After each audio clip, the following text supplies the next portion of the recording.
Днеска е за нас 13-та сабота, браќи и сестри, последна сабота за оваа календарска 2017 година.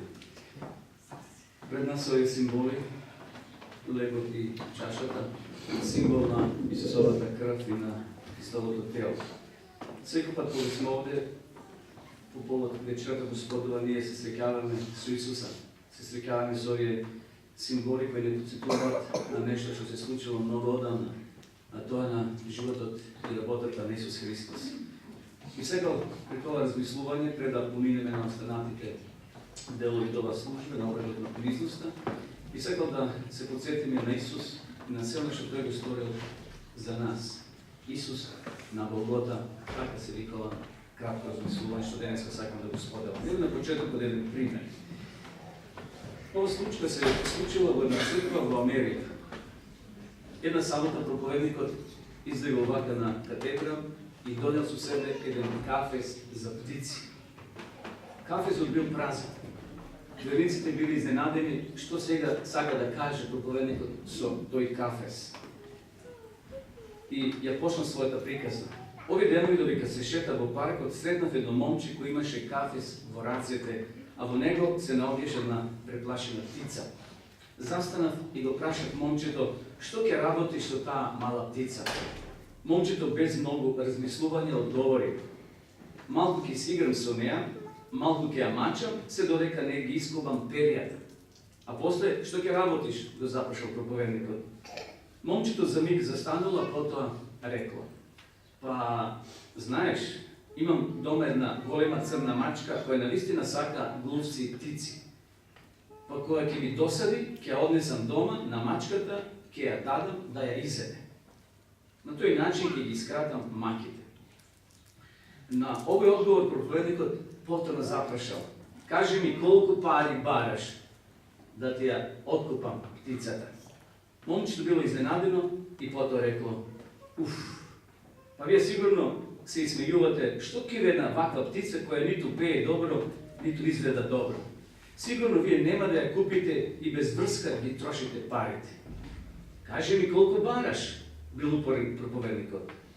Потоа момчето рекло: барам само $20. Проповедникот го извадил својот паричник и уплатил на момчето. Ја зел птицата, го отворил кафесот, вратата и птицата слободно летнала во слобода. Кога ја завршил ова приказна, проповедникот застанал за миг.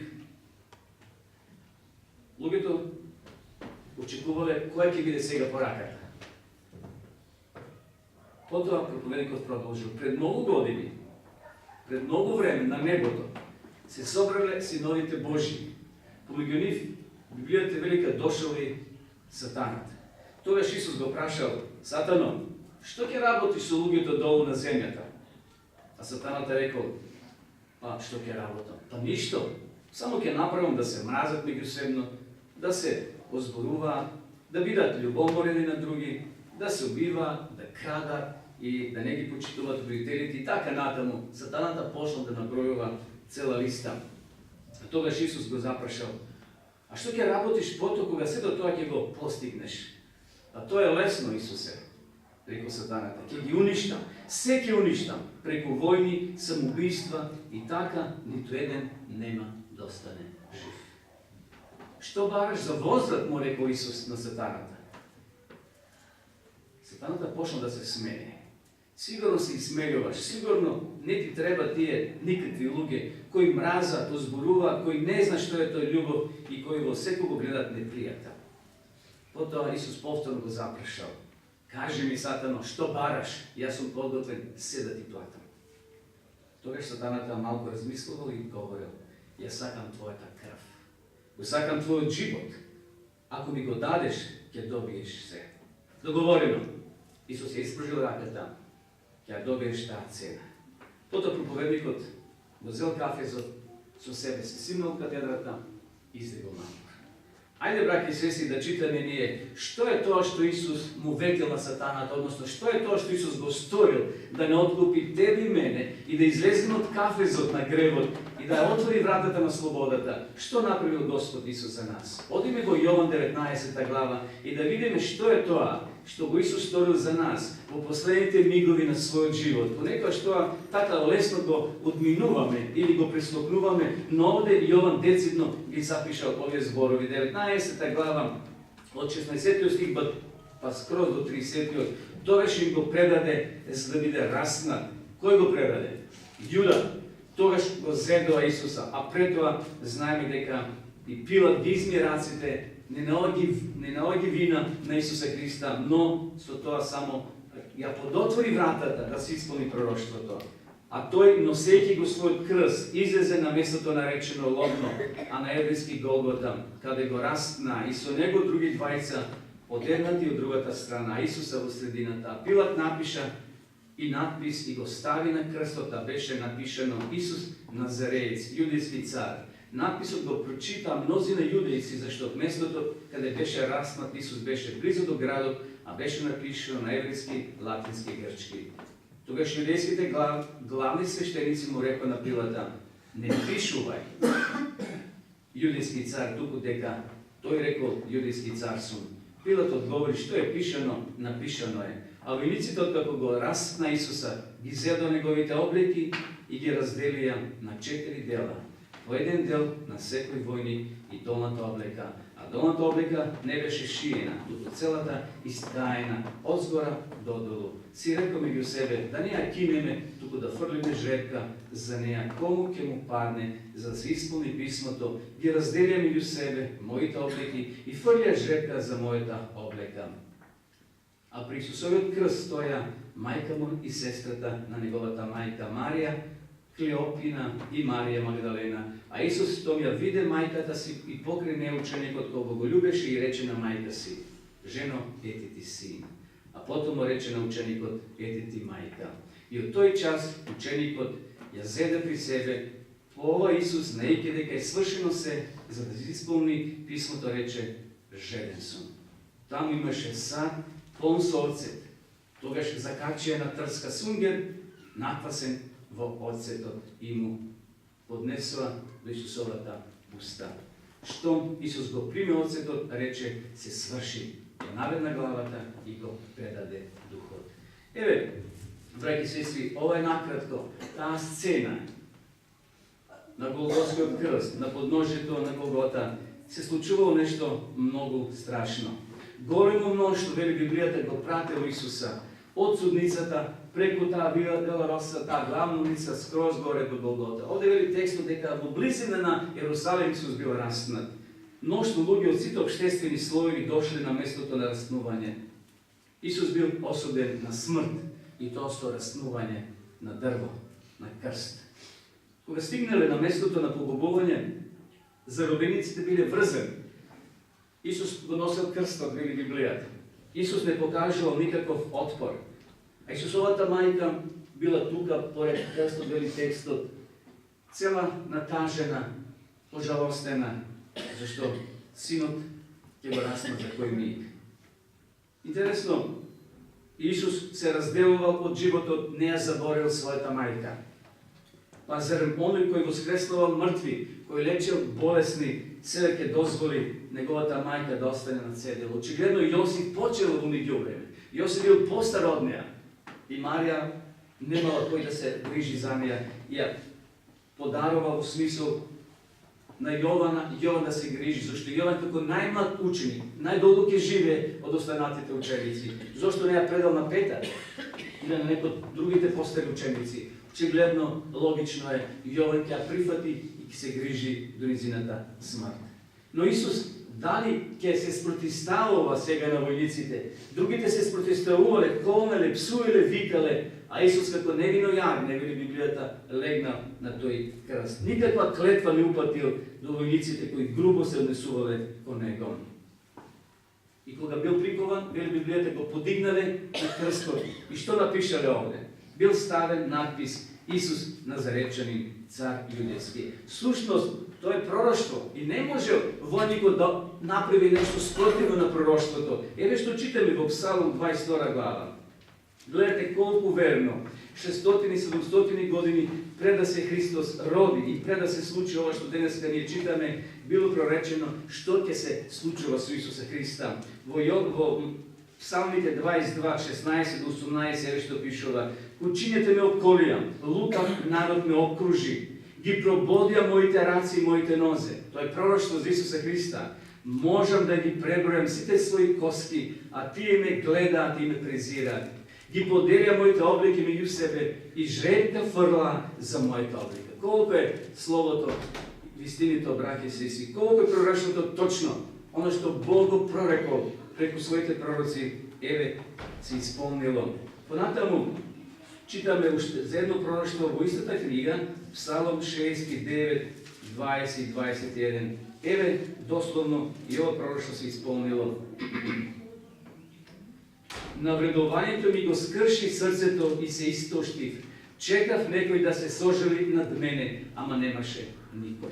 И никой да ме утеши, ама не го најдов. Во јадењето ми замеша жолчка, во мојата же ме напоја со киселина. Гледайте, стотици години однапред предвидено, проречено, што ќе се случи со Исуса Христа. И наистина тоа се случило. Интересно, они кои умирале на крст, претежно ги кршиле колената, за да ја забрзат смртта кај оние кои се распнати. Меѓутоа, интересно, овде за Исуса Христа му дале опој напиток, за да му ги умртват болките. Меѓутоа, Исус тоа го одбил. Кога му понудиле Исуса, тој тоа го одбил. Не сакал Исус да биде со поматен ум да умре. Тој сакал да умре свесен за оно што го правил. Неговата вера се подпирала на Исуса Христа. Потом му дале оцет. Едноставно помешано со смирна, вели друг превод.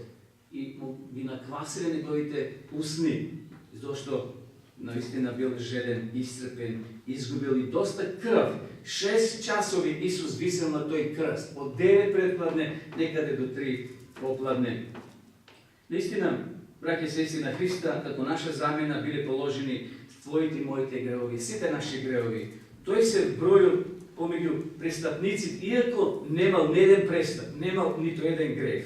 Исус, наистина, било тешко на Исуса. Сатаната притискал од сите страни. Исус вели во книгата Кодбашот на вековите, нема преку гроб, иако бил Бог, но тој сега бил во тело. Тој морал како човек да го победи, односно да претрпи на крстот. Не како Бог, туку како човек. Исус не можел да види преку гробот. Надежда не му покажувала дека тој ќе излезе како победник, нито дека Бог ќе прифати неговата жртва. И затоа вели Библијата во еден миг мрак, темнина се спуштила на тоа брдо. Бог го сврте својот поглед, и тоа го кажавме во минатите петоци. Исус се молил, татко мој, но само еднаш спомнува Боже мој. Тоа кога? Кога таткото го сврте својот поглед, кога повеќе не можел да гледа кон таа гледка на својот син. Исус вели, Боже мој, зошто ме остави? А потоа, повторно ќе каже, татко мој.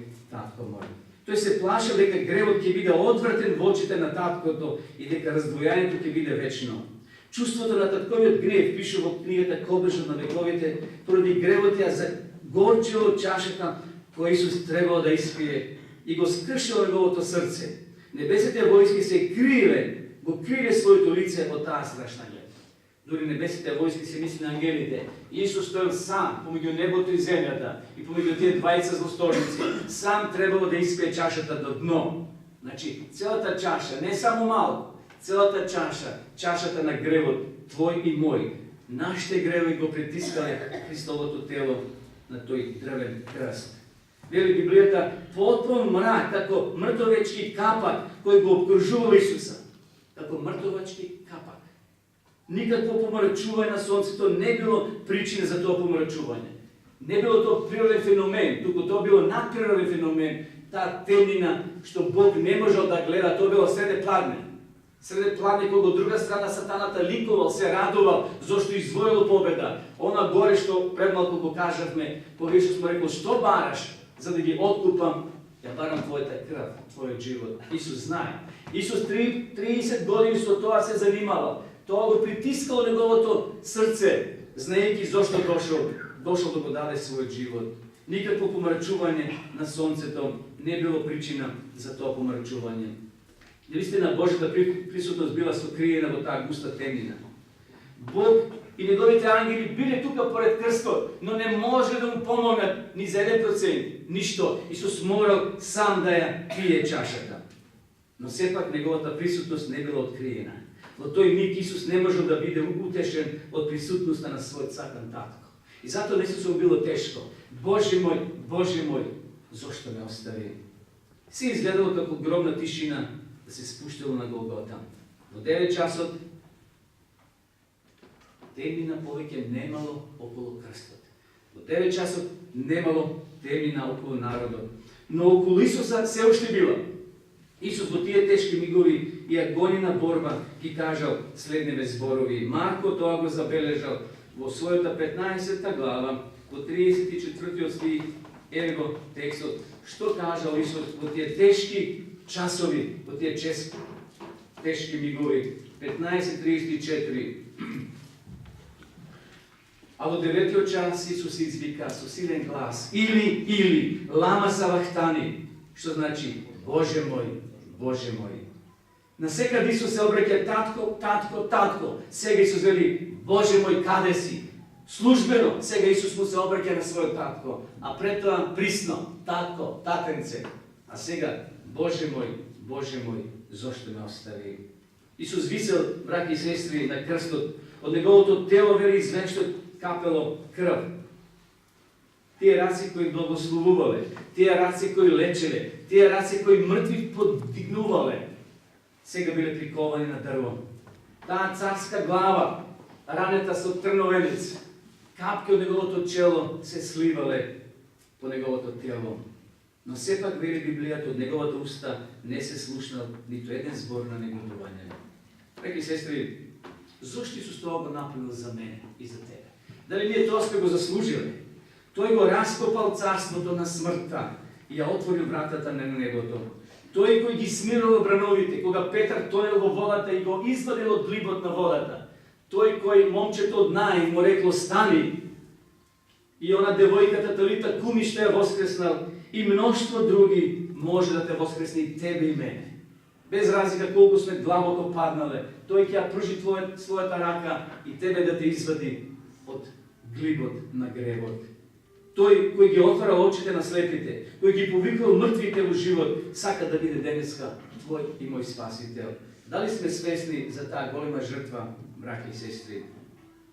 Наистина Голгота е место на тага, место на смртна борба, но и место на вечна радост, место на вечно избавување, израз на Божјата милост, благодат и сигурен почеток на живот ослободен од замките на гревот.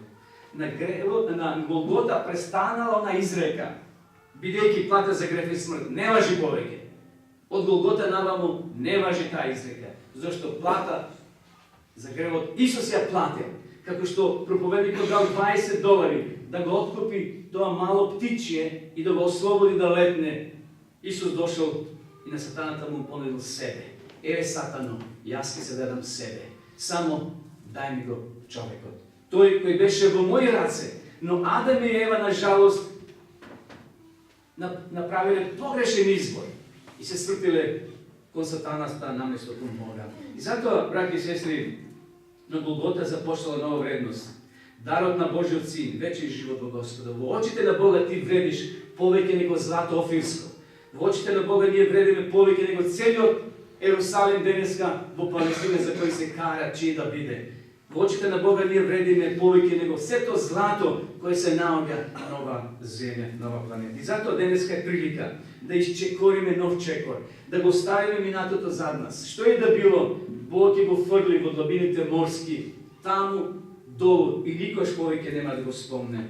На Голгота Исус на грешниот човек му дал право да се фали со неговиот крст и да ужива во благословите на неговото спасение. На Голгота семокниот, силниот Бог, праведниот, благодатниот Бог, нападнатиот човек му нуди дар на спасение. И сега од тебе, од мене, од нас зависи дали ќе кажеме фала ти Боже и ќе го прегрнеме тој дар на спасението што Бог ни го дава. Исус je platil ceната namjesto nas. Ne mora nije da platimo ništo. Naše samo da го земimo ovaj simbol, лебот и виното, и да се покаеме, и да свртиме нова страница. Нищо Бог от нас не бара повик. Бог ни дава нов почеток. Пред нас е и нова година. Нека Господ ни помогне, браки и сестри, да навистина да се запрашаме дали сме некојаш размислувале дека и ние можеби понекојаш го ревнуваме Бога. Да, се случува и тоа, но Бог повторно не сака и вели дојдете такви какви што сте. Последна наша песна, мислам ќе ја пееме ова е: јас доаѓам таков каков што сум. Не мора да се шминкаме пред Бога, Бог не знае какви сме. Тој тој сака да ни помогне, не да ни одмогне. Тој сака да ја сватиме вистинската вредност на распнатиот Исус. Додека Исус страдал, браќа и сестри, самиот Бог поради нашите гревови. И затоа тој не сака искрено и копне за нас. Копне и тој ќе дојде повторно на оваа земја. Тој чека и чука на твоето и на моето срце. Тој нуди решение за секој наш проблем. Јас го кажа тој синоќ кај пријателите, дека кај што не гледаме ни еден излез, Бог има 1000 излези. Но наше да зачекориме, како што Мојсе зачекори во водата на Црвеното море, кај што свештениците влегле со ковчегот во реката Јордан и тогаш Бог ја отворил реката. Тогаш го отворил и морето, кога му рекол на Мојси: што имаш во раце? А тој вели: имам стап. Удри со стапот. Што имаш ти во твоите раце, брати и сестри? Имаме верата во Бога. Да удриме по гревот, тој ќе избега. Со Голгота, со Христа, да одиме напред и во новата година. Јас сакам, Исус вели, јас сакам да бидам твој учител, твој спасител. Од друга страна Сатанът вели: јас сакам твојата крв. Исус му рекол: да, ќе имаш, но затоа јас ќе ги откупам грешните и тие ќе бидат за секојаш со мене. Од нас денес Бог бара да останеме во подножието на крстот, да ја гледаме таа страшна гледка и да се восхитуваме на Божјата љубов понудена за нас. Господ нека не благослови во тоа. Амин.